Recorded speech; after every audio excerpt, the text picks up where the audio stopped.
জনতার অভ্যুত্থানে নিহত সকল শহীদের প্রতি। আমি আরও স্মরণ করছি তাদের যারা ফেসিবাদী শক্তির প্রাণঘাতী অস্ত্রের সামনে হিমালয়ের মতো দাঁড়িয়ে অন্যায়ের প্রতিবাদ করে মৃত্যুকে আলিঙ্গন করেছে, আহত হয়েছে, পঙ্গুত্ব বরণ করেছে, হারিয়েছে তাদের চোখের দৃষ্টি। সেই সব বীরদের স্মরণ করছি যারা মিথ্যাচার, লুটপাট, স্বৈরতন্ত্রের বিরুদ্ধে এক দফা দাবি নিয়ে দাঁড়িয়েছিল। কৃতজ্ঞতা চিত্তে স্মরণ করছি আপনাদের ভাই বোনদের, আপনাদের সন্তানদের যারা এই বিপ্লবে অংশগ্রহণ করেছিল। প্রিয় দেশবাসী, আমি আগেও জানিয়েছি, আবারও জানাচ্ছি, গণ অভ্যুত্থানে সকল শহীদের পরিবারকে পুনর্বাসন করা হবে। সকল আহত শিক্ষার্থী, শ্রমিক, জনতার চিকিৎসার সম্পূর্ণ ব্যয় সরকার বহন করবে। আহতদের দীর্ঘমেয়াদী এবং ব্যয়বহুল চিকিৎসা এবং শহীদদের পরিবারের দেখাশোনার জন্য স্বাস্থ্য মন্ত্রণালয়ের নেতৃত্বে একটি পূর্ণাঙ্গ তালিকা প্রস্তুত করা হয়েছে। এখন এই নতুন তথ্য পাওয়ার ভিত্তিতে এই তালিকা হালনাগাদ করা হতে থাকবে। গণ অভ্যুত্থানের শহীদদের স্মৃতি ধরে রাখতে সরকার তার যাত্রা লগ্নে জুলাই গণহত্যা স্মৃতি ফাউন্ডেশন নামে একটি ফাউন্ডেশন প্রতিষ্ঠার উদ্যোগ নেয়। এখন সেই ফাউন্ডেশন তৈরি হয়েছে। সকল শহীদ পরিবার এবং আহতদের সর্বোত্তম চিকিৎসা সহ তাদের পরিবারের সম্পূর্ণ দায়িত্ব এই ফাউন্ডেশন গ্রহণ করছে। এই ফাউন্ডেশনে দান করার জন্য দেশের সকল মানুষ এবং বিদেশে অবস্থানরত বাংলাদেশিদের আমরা আহ্বান জানাচ্ছি।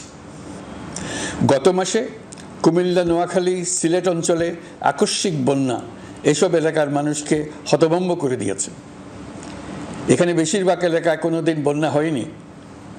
তারা বন্যা মোকাবেলা করে অভ্যস্ত নন। দেশপ্রেমিক সশস্ত্র বাহিনী তাৎক্ষণিকভাবে বন্যা আক্রান্ত সবাইকে রক্ষার জন্য এগিয়ে আসে। সেনা, নৌ এবং বিমান বাহিনী পরস্পরের সঙ্গে সমন্বয় করে একযোগে কাজে নেমে পড়ার ফলে মানুষের দুর্ভোগ কম হয়েছে। এর পরপরই এনজিও এবং সাধারণ মানুষ দেশের সকল অঞ্চল থেকে দলে দলে এগিয়ে এসছে। আমি বিশেষ করে দেশপ্রেমিক সেনাবাহিনীকে আবারও ধন্যবাদ জানাচ্ছি। দেশের সকল দুর্যোগকালে তারা সবসময় আন্তরিকভাবে এগিয়ে এসছে। বিশেষ করে বন্যা ও শান্তি শৃঙ্খলা রক্ষার কাজে তাদের সৈনিক এবং অফিসাররা দিনের পর দিন যেভাবে দায়িত্ব পালন করেছে তার কোনো তুলনা হয় না। জনজীবনে স্বস্তি ও আত্মবিশ্বাস প্রতিষ্ঠায় তাদের ভূমিকা অনন্য। বাংলাদেশ সশস্ত্র বাহিনীর সকল সদস্যকে আমি ধন্যবাদ জানাই তাদের সততা, ত্যাগ ও অসীম দেশপ্রেমের জন্য। দেশের স্বাধীনতা সংগ্রাম থেকে শুরু করে বন্যা, খরা, ঝড়, বৃষ্টি, ঘূর্ণিঝড়, সকল প্রাকৃতিক দুর্যোগে আপনারা সকলের শেষ ভরসার স্থান।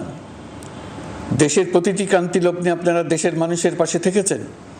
দেশের স্বাধীনতার পক্ষে, সার্বভৌমত্বের পক্ষে অবস্থান নিয়েছেন। দেশ গঠনে আপনারা সবার আগে এগিয়ে এসছেন।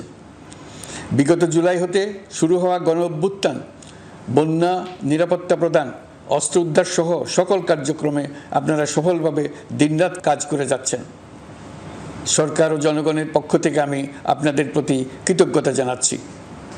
বন্যা আমাদের জনজীবনে আরেকটি দিক উন্মোচন করল। দেশের সকল জায়গায় মানুষের সক্রিয় সহানুভূতির জোয়ার উঠেছিল অবিশ্বাস্য মাত্রায়। ব্যবসায়ী, অর্থবান ব্যক্তিরা যেমন তাদের অর্থ নিয়ে স্বতঃস্ফূর্তভাবে এগিয়ে এসেছিল, তেমনি দেশের বিভিন্ন প্রান্তের সাধারণ মানুষ, স্কুল, কলেজ, বিশ্ববিদ্যালয়ের ছেলেমেয়েরা জোয়ারের ঢলের মতো যার যার সামর্থ্য নিয়ে এগিয়ে এসছে। অনেকেই ছুটে গেছে বন্যার্তদের সহযোগিতা করার জন্য। এনজিওরা বিভিন্ন জায়গা থেকে ছুটে গেছে তাদের সহায়তা নিয়ে। তাদের কাজে অনুপ্রাণিত হয়ে আমি এনজিও নেতাদের সঙ্গে বৈঠক করেছি কিভাবে সরকার তাদের কাজের সঙ্গে সরকারের উদ্যোগকে সমন্বিত করতে পারে, সেটার কাঠামো তৈরি করে দেওয়ার জন্য। বন্যা এখন চলে গেছে, কিন্তু পুনর্বাসনের কঠিন কাজ আমাদের সামনে রয়ে গেছে। সকলের সহযোগিতায় আমরা পুনর্বাসনের কাজটি সফলভাবে সমাধান করতে চাই। আইন শৃঙ্খলা পরিস্থিতির উন্নতির জন্য আমরা দিনরাত পরিশ্রম করে যাচ্ছি। যে সমস্ত ভাই বোনেরা তাদের গত 16 বছরের বেদনা জানিয়ে তার প্রতিকার পাওয়ার জন্য আমার অফিস এবং সচিবালয়ের অফিসসমূহের সামনে প্রতিদিন ঘেরাও কর্মসূচি দিয়ে আমাদের কাজকর্ম ব্যাহত করছিলেন, তারা আমার আহ্বানে সাড়া দিয়ে ঘেরাও কর্মসূচির থেকে বিরত হয়েছেন বটে, তবে অন্যত্র আবার তারা তাদের কর্মসূচি দিয়ে যাতায়াতে ব্যাঘাত সৃষ্টি করছেন। আমি কথা দিচ্ছি, আপনাদের ন্যায্য আবেদনের কথা আমরা ভুলে যাব না। আমরা সকল অন্যায়ের প্রতিকারের জন্য প্রতিশ্রুতিবদ্ধ। আমরা আমাদের দায়িত্বকালে যথাসম্ভব সব সমস্যার সমাধানের চেষ্টা করব। আমি আবারও অনুরোধ করছি, আপনারা যাতায়াতে ব্যাঘাত সৃষ্টি থেকে বিরত থাকুন। জাতি আপনাদের প্রতি কৃতজ্ঞ থাকবে। তৈরি পোশাক, ওষুধ শিল্প, এইসব এলাকায় শ্রমিক ভাই বোনেরা তাদের অভিযোগ জানানোর জন্য ক্রমাগতভাবে এই শিল্পের কার্যক্রম পরিচালনা বন্ধ রাখতে বাধ্য করছেন। এটা আমাদের অর্থনীতিতে যে নেতিবাচক প্রভাব ফেলবে সেটা মোটেই কাম্য নয়। এমনিতেই ছাত্র শ্রমিক জনতার বিপ্লবের পর যে অর্থনীতি আমরা পেয়েছি সেটা নিয়ম নীতিবিহীন দ্রুত ক্ষীয়মান একটা অর্থনীতি। প্রাতিষ্ঠানিক কাঠামো প্রায় ধ্বংসপ্রাপ্ত। বৈদেশিক মুদ্রার রিজার্ভ তলানিতে গিয়ে ঠেকেছে। আমরা এই অর্থনীতিতে প্রাণ সঞ্চারের চেষ্টা করছি, আমাদের উদ্যোগে সাড়াও পাচ্ছি। ঠিক এই সময়ে আমাদের শিল্প কারখানাগুলো বন্ধ হয়ে যাক, অকার্যকর হয়ে যাক, এটা আমাদের অর্থনীতিতে বিরাট আঘাত পড়বে। সেটা কিছুতেই আমাদের কাম্য হতে পারে না। শ্রমিক ভাই বোনদের অনেক দুঃখ আছে, কিন্তু সেই দুঃখ প্রকাশ করতে গিয়ে আপনাদের মূল জীবিকা বন্ধ হওয়ার উপক্রম হলে সেটা ঠিক হবে না। দেশের অর্থনীতি ধ্বংসপ্রাপ্ত হলে সেটা ঠিক হবে না। শ্রমিক মালিক উভয়ের পক্ষে আলোচনা করে এইসব সমস্যার সমাধান আমরা অবশ্যই বের করব। আপনারা কারখানা খোলা রাখুন, অর্থনীতির চাকা সচল রাখুন, দেশের অর্থনীতিকে সোজা হয়ে দাঁড়াতে দিন। আমরা আপনাদের সমস্যার স্থায়ী সমাধান বের করার জন্য সর্বশক্তি প্রয়োগ করব। মালিক পক্ষের কাছে আমাদের আবেদন, আপনারা শ্রমিকদের সঙ্গে বোঝাপড়া করুন, কারখানা সচল রাখুন, অর্থনীতির দুর্বল স্বাস্থ্যকে সবল করে তুলুন। ওষুধ শিল্প এবং তৈরি পোশাক শিল্প দেশের গৌরব। এর মাধ্যমে আমাদের শ্রমিক ভাই বোনেরা তাদের কর্মকুশলতা বিশ্বকে মুগ্ধ করেছে। এর সাফল্য এখন থমকে আছে। আমরা এই দুই শিল্পকে তাদের সম্ভাব্য শীর্ষে নিয়ে যেতে চাই। দুর্বল করার তো প্রশ্নই ওঠে না। এই দুই শিল্পের কোথায় কোথায় বাধা আছে, সমস্যা আছে, সেগুলো চিহ্নিত করে তাকে বাধামুক্ত করতে চাই। আমরা বিদেশি ক্রেতাদের একত্রিত করে তাদের সহযোগিতা চাইব, যেন বাংলাদেশের এই শিল্প দুটি বিশ্বের অন্যান্য দেশের চাইতে বেশি আস্থাযোগ্য হয়ে গড়ে উঠতে পারে। সব কিছুই সম্ভব যদি আমরা শ্রমিক মালিক সম্পর্কটা একটা নির্ভরযোগ্য, আনন্দদায়ক করে গড়ে তুলতে পারি। আমাদের সরকারের প্রথম মাস কাটল, দ্বিতীয় মাস থেকে আমরা নতুন বাংলাদেশ গড়ার ভিত্তি হিসেবে নতুন শ্রমিক মালিক সম্পর্কের সূচনা করতে চাই। এটা দেশের সবার কাম্য। দেশের নতুন প্রজন্ম নির্ভয়ে যেন তাদের ভবিষ্যৎ নিয়ে এগিয়ে যেতে পারে, আমরা সেই লক্ষ্যে কাজ করছি। আমাদের দায়িত্ব অনেক। ন্যায়ভিত্তিক একটা সমাজ গড়ে তোলার জন্য একসাথে অনেকগুলো কাজ আমাদের হাত দিতে হবে। 1 জুলাই থেকে 5 আগস্ট পর্যন্ত ছাত্র জনতার গণ আন্দোলনকে দমন করতে যেসব ফৌজদারি মামলা দায়ের করা হয়েছিল, এর মধ্যে হত্যা মামলা ছাড়া বাকি প্রায় সকল মামলা প্রত্যাহার করা হয়েছে। এইসব মামলায় গ্রেফতারকৃত সকলে মুক্তি পেয়েছে। দায়িত্ব গ্রহণের শুরুতেই অন্তর্বর্তীকালীন সরকার বিচার বিভাগের বড় সংস্কারের কাজে হাত দিয়েছে। যোগ্যতম ব্যক্তিকে প্রধান বিচারপতি নিয়োগ দেওয়াতে মানুষের মনে নতুন আশার সঞ্চার হয়েছে। আপিল বিভাগের বিচারপতি নিয়োগ, অ্যাটর্নি জেনারেল নিয়োগ এবং অন্যান্য নিয়োগগুলি অতি গুরুত্বপূর্ণ নিয়োগ, যেগুলো সবকটাই সম্পন্ন হয়েছে। সন্ত্রাস দমন আইন ও ডিজিটাল সাইবার নিরাপত্তা আইনে দায়েরকৃত মিথ্যা হয়রানিমূলক মামলাগুলো প্রত্যাহার করা হচ্ছে। সাইবার নিরাপত্তা আইন সহ বাংলাদেশে বিদ্যমান সকল কালো আইনের তালিকা করা হয়েছে। অতি সত্বর এই সকল কালো আইন বাতিল ও প্রযোজ্য ক্ষেত্রে সংশোধন করা হবে।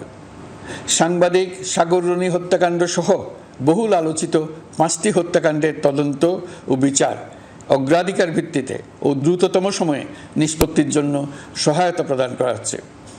সম্প্রতি আমরা বলপূর্বক গুম থেকে সকল ব্যক্তির সুরক্ষার জন্য আন্তর্জাতিক কনভেনশনের সনদে স্বাক্ষর করেছি।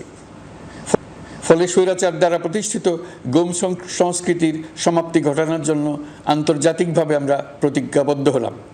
এছাড়া আমরা ফেসিবাদ শাসনের 15 বছরে গুমের প্রতিটি ঘটনা তদন্ত করার জন্য পৃথক একটা কমিশন গঠন করছি।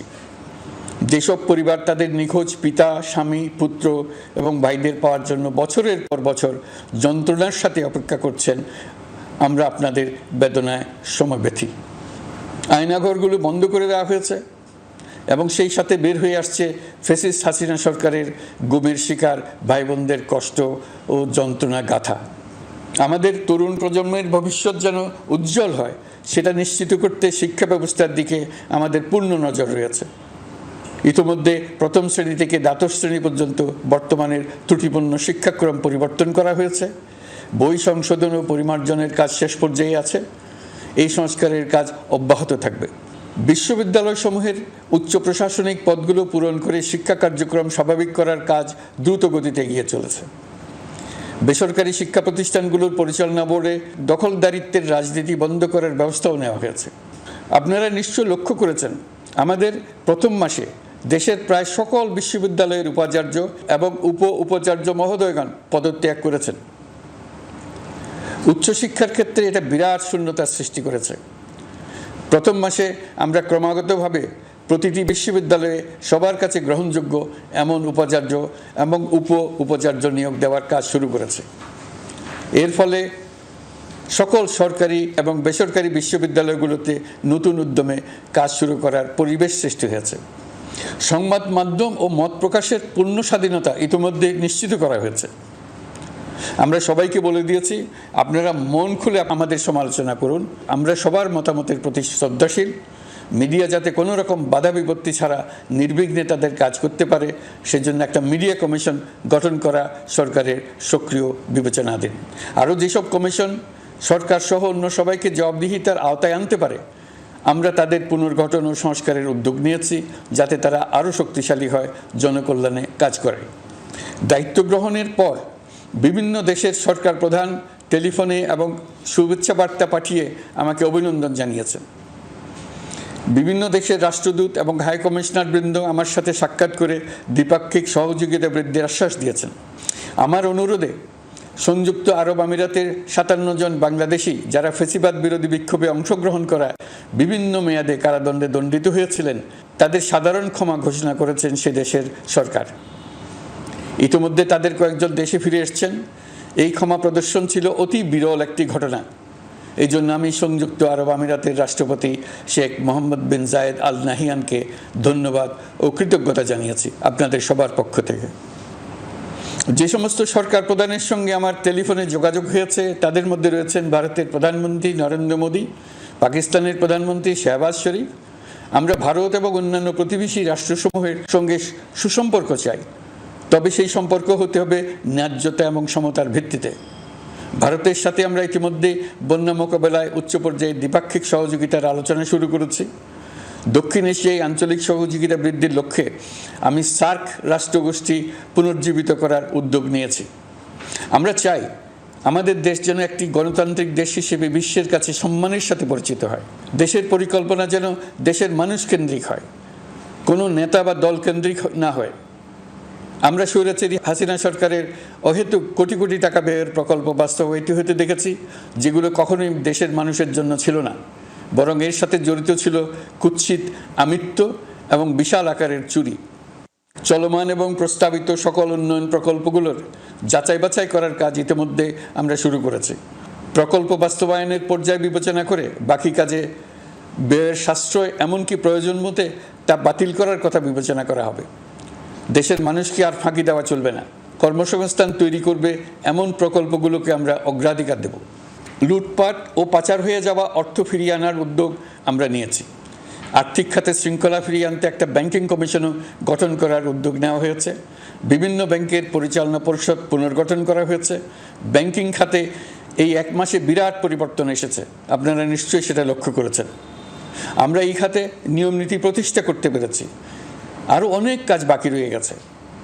প্রথম মাসের কাজ হিসেবে শুধু প্রধান কাজগুলো করেছি, তার সঙ্গে রয়েছে আরও অনেক পরবর্তী কাজ।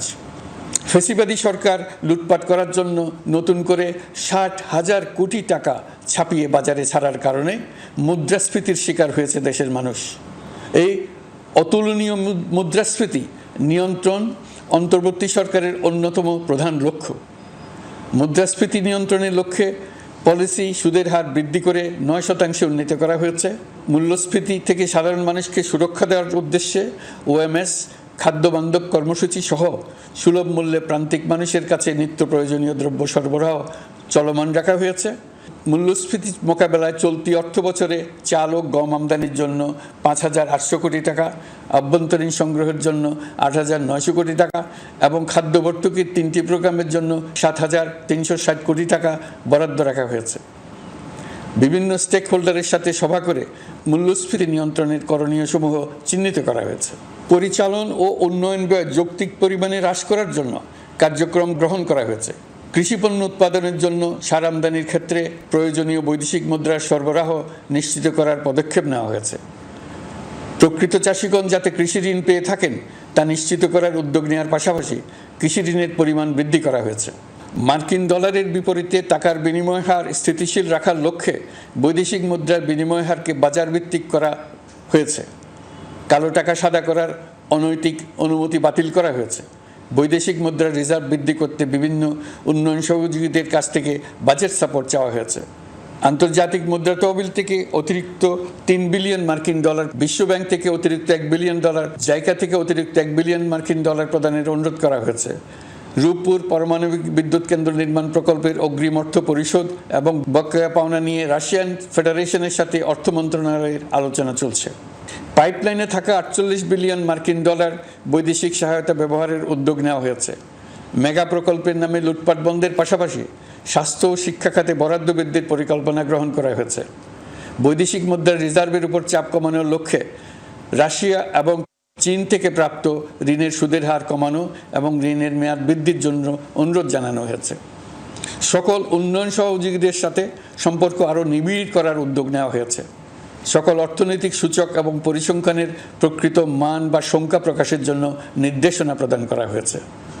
জিডিপি, মূল্যস্ফীতি ইত্যাদি সঠিক উপাত্ত সংগ্রহ, প্রাক্কলন ও প্রকাশের জন্য নির্দেশনা দেওয়া হয়েছে।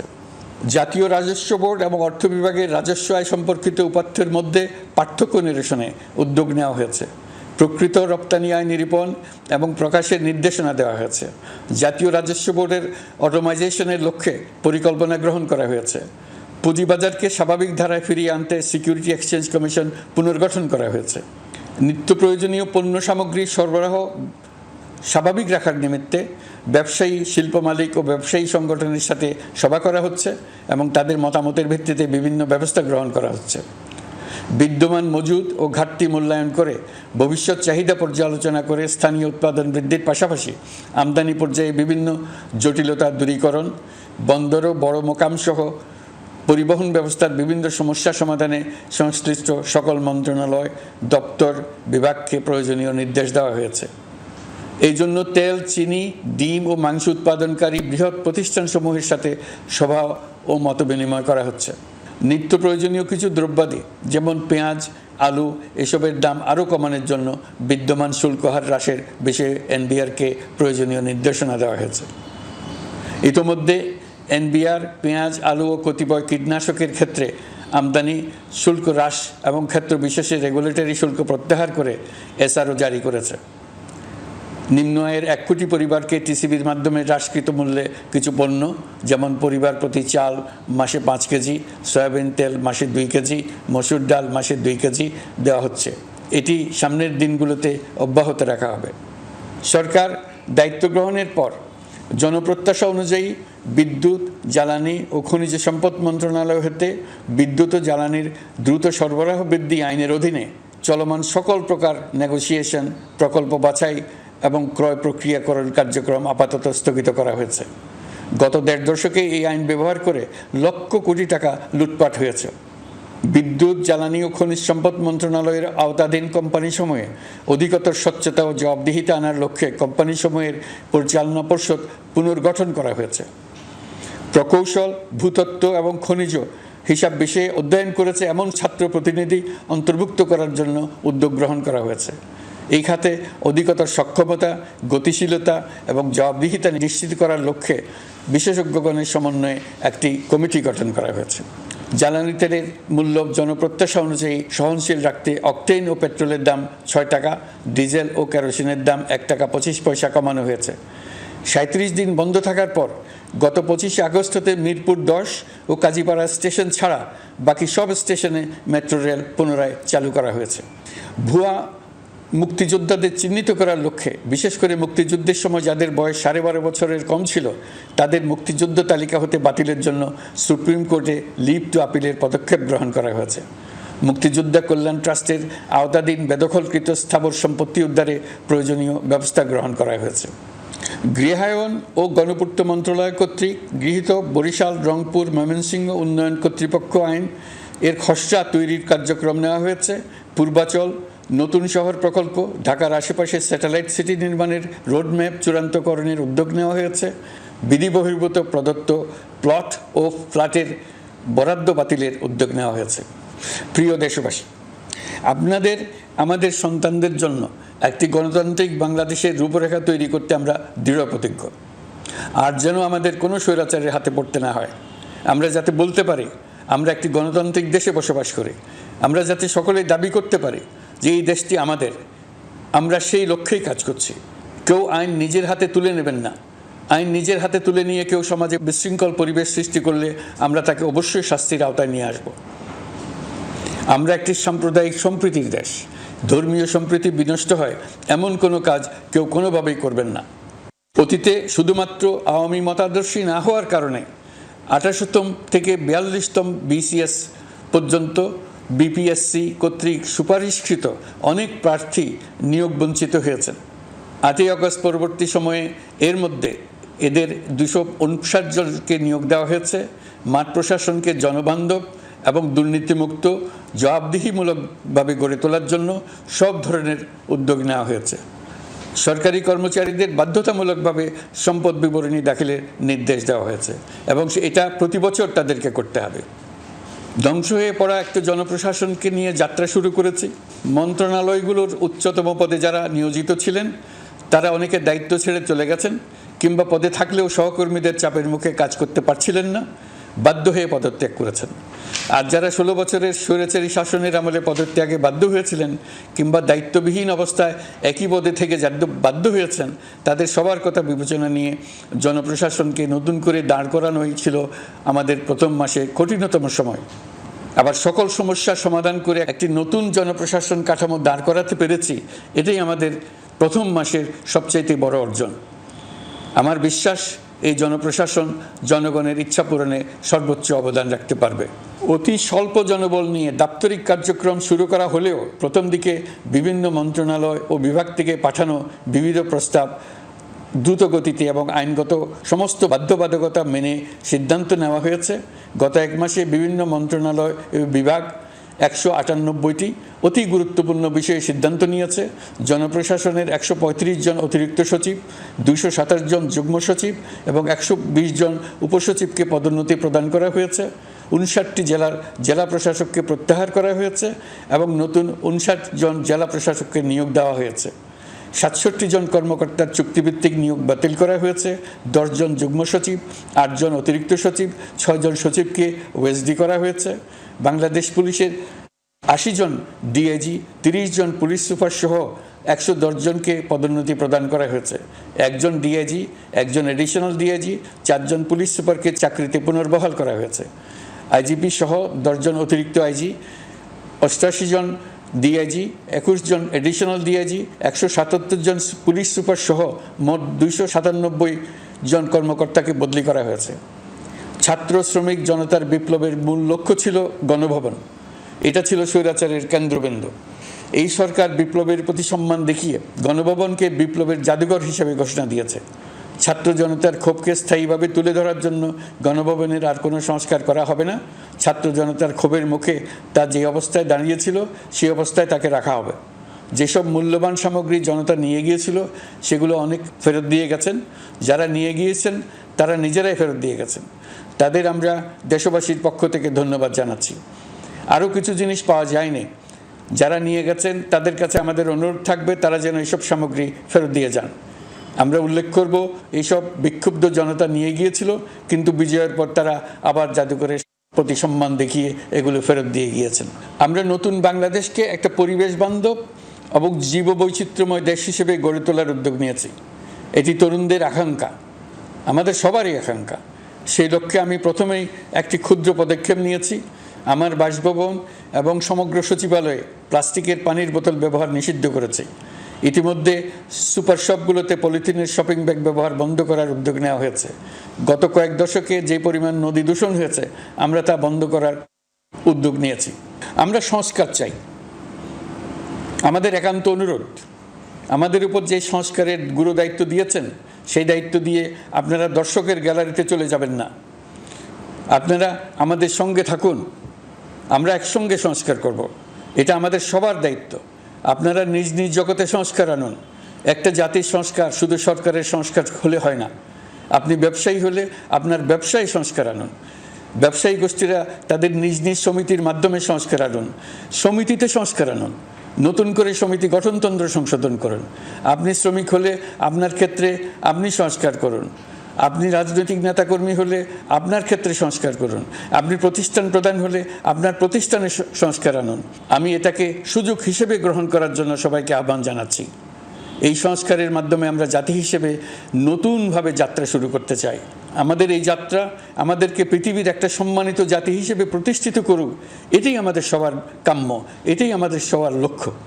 গত এক মাসে আমি বেশ কিছু রাজনৈতিক দলের সঙ্গে পৃথকভাবে বসছি, তাদের সঙ্গে মতামত বিনিময় করেছি। তারা আমাদের উৎসাহিত করেছেন, ছাত্র শ্রমিক জনতার বিপ্লবের লক্ষ্যের প্রতি সমর্থন জানিয়েছেন, সংস্কারের কাজে পূর্ণ সহযোগিতার দেওয়ার আশ্বাস দিয়েছেন। আমি দেশের বিশিষ্ট সম্পাদক বৃন্দের সঙ্গে মত বিনিময় করেছি, তারাও সংস্কারের কাজে পূর্ণ সহযোগিতা দেওয়ার আশ্বাস দিয়েছেন। তারা বিভিন্ন বিষয়ে মূল্যবান পরামর্শ দিয়েছেন। সবার পরামর্শ নিয়ে এখন আমাদের অগ্রসর হওয়ার পালা। আমি বিশিষ্ট ব্যবসায়ীদের সঙ্গে বৈঠক করেছি, তাদের কাছে আমাদের সরকারের লক্ষ্যগুলো ব্যাখ্যা করেছি, তারাও আমাদের লক্ষ্যের সঙ্গে একমত প্রকাশ করেছেন। আপনারা জানেন, ছাত্র শ্রমিক জনতার ঐতিহাসিক জুলাই গণ অভ্যুত্থানের মুখে এবং হাজারো মানুষের আত্মদানের বিনিময়ে বাংলাদেশে ফ্যাসিস্ট সরকারের পতন হয়েছে। এই গণ অভ্যুত্থানের বার্তা ও আকাঙ্ক্ষা বাস্তবায়নের জন্য একটি অভূতপূর্ব সময় ও সুযোগ আমরা এর মধ্য দিয়ে অর্জন করেছি। এর বাস্তবায়ন তথা বাংলাদেশের ফ্যাসিজম বা স্বৈরতান্ত্রিক শাসন পুনরাবৃত্তির আশঙ্কা রোধ এবং জনমালিকানা ভিত্তিক কল্যাণমুখী জনস্বার্থে নিবেদিত একটি রাষ্ট্র ব্যবস্থা প্রবর্তনের লক্ষ্যে কিছু জাতীয় ভিত্তিক সংস্কার সম্পন্ন করা জরুরি হয়ে পড়েছে। উক্ত সংস্কার ভাবনার অন্যতম কেন্দ্রবিন্দু হচ্ছে সুষ্ঠু নির্বাচন ব্যবস্থা, সুশাসন প্রতিষ্ঠা করা। আমরা যেহেতু জনগণের ভোটাধিকার ও জনগণের মালিকানায় বিশ্বাস করি, সেহেতু নির্বাচন ব্যবস্থার উন্নয়নে আমাদের সংস্কার ভাবনায় গুরুত্ব পেয়েছে অধিক। আমরা মনে করি নির্বাচনের নামে সংখ্যাগরিষ্ঠতার একাধিপত্য ও দুঃশাসন মানুষের উপর চাপিয়ে দেওয়া বা এর মাধ্যমে এক ব্যক্তি বা এক পরিবার বা কোনো গোষ্ঠীর কাছে সকল ক্ষমতা কক্ষীগত করে রাখার কোনো ক্রমেই গ্রহণযোগ্য নয়। এসব আশঙ্কা রোধ করার জন্য নির্বাচনের সাথে সম্পর্কিত নির্বাচন কমিশন সহ অন্যান্য প্রতিষ্ঠানগুলোর সংস্কারের কথা আমরা ভাবছি। নির্বাচন ব্যবস্থার সাথে সম্পর্কিত প্রতিষ্ঠান হিসেবে পুলিশ প্রশাসন, জনপ্রশাসন, বিচার প্রশাসন, দুর্নীতি দমন কমিশন এই 4টি প্রতিষ্ঠানের সংস্কার করা সুষ্ঠু ও অবাধ নির্বাচনের জন্য অপরিহার্য। এসব প্রতিষ্ঠানের সংস্কার জনমালিকানা ভিত্তিক, জবাবদিহিমূলক এবং কল্যাণমূলক রাষ্ট্র ব্যবস্থা প্রতিষ্ঠায় অবদান রাখবে বলে আমি বিশ্বাস করি। এর পাশাপাশি সমাজের সকল স্তরের মানুষের প্রতিনিধিত্ব ও স্বার্থ নিশ্চিত করার জন্য এবং জুলাই গণ অভ্যুত্থানের বার্তাকে প্রতিফলিত করার জন্য সাংবিধানিক সংস্কারের প্রয়োজন আমরা অনুভব করছি। এসব বিষয়ে সংস্কার করার প্রাথমিক পদক্ষেপ হিসেবে আমরা প্রাথমিকভাবে 6টি কমিশন গঠন করার সিদ্ধান্ত নিয়েছি। এসব কমিশনের কাজ পরিচালনার জন্য বিষয়ভিত্তিক অভিজ্ঞতা বিবেচনা করে 6 জন বিশিষ্ট নাগরিকের নেতৃত্বে এই কমিশনগুলো পরিচালনা করার দায়িত্ব দিয়েছি। এরপর আরও বিভিন্ন বিষয়ে কমিশন গঠন করার প্রক্রিয়া আমরা অব্যাহত রাখব। নির্বাচন ব্যবস্থা সংস্কার কমিশনের প্রধান হিসেবে দায়িত্ব পালন করবেন ডক্টর বদিউল আলম মজুমদার। পুলিশ প্রশাসন সংস্কার কমিশনের প্রধান হিসেবে কাজ করবেন জনাব সরফরাজ চৌধুরী। বিচার বিভাগ সংস্কার কমিশনের প্রধান হিসেবে দায়িত্ব পালন করবেন বিচারপতি শাহ আবু নাঈম মমিনুর রহমান। দুর্নীতি দমন সংস্কার কমিশনের প্রধান হিসেবে দায়িত্ব পালন করবেন ডক্টর ইফতেখারুজ্জামান। জনপ্রশাসন সংস্কার কমিশনের প্রধান হিসেবে দায়িত্ব পালন করবেন জনাব আব্দুল মুহিত চৌধুরী। সংবিধান সংস্কার কমিশনের প্রধান হিসেবে দায়িত্ব পালন ডক্টর শাহদিন মালিক। এসব কমিশনের অন্য সদস্যদের নাম কমিশন প্রধানদের সাথে আলোচনা করে ঠিক করা হবে। কমিশনগুলোর আলোচনা ও পরামর্শ সভায় উপদেষ্টা পরিষদের সদস্য, ছাত্র, শ্রমিক জনতা আন্দোলনের প্রতিনিধি, নাগরিক সমাজ ও রাজনৈতিক দলের প্রতিনিধিরা উপস্থিত থাকবেন। পূর্ণাঙ্গভাবে গঠিত হওয়ার পর কমিশন আনুষ্ঠানিকভাবে তাদের কাজ আগামী 1 অক্টোবর থেকে শুরু করতে পারবে বলে আমি আশা করছি এবং এটি পরবর্তী 3 মাসের মধ্যে সম্পন্ন হবে বলে আমরা ধারণা করছি। কমিশনের রিপোর্টের ভিত্তিতে সরকার পরবর্তী পর্যায়ে প্রধান রাজনৈতিক দলগুলোর সাথে পরামর্শ সভার আয়োজন করবে।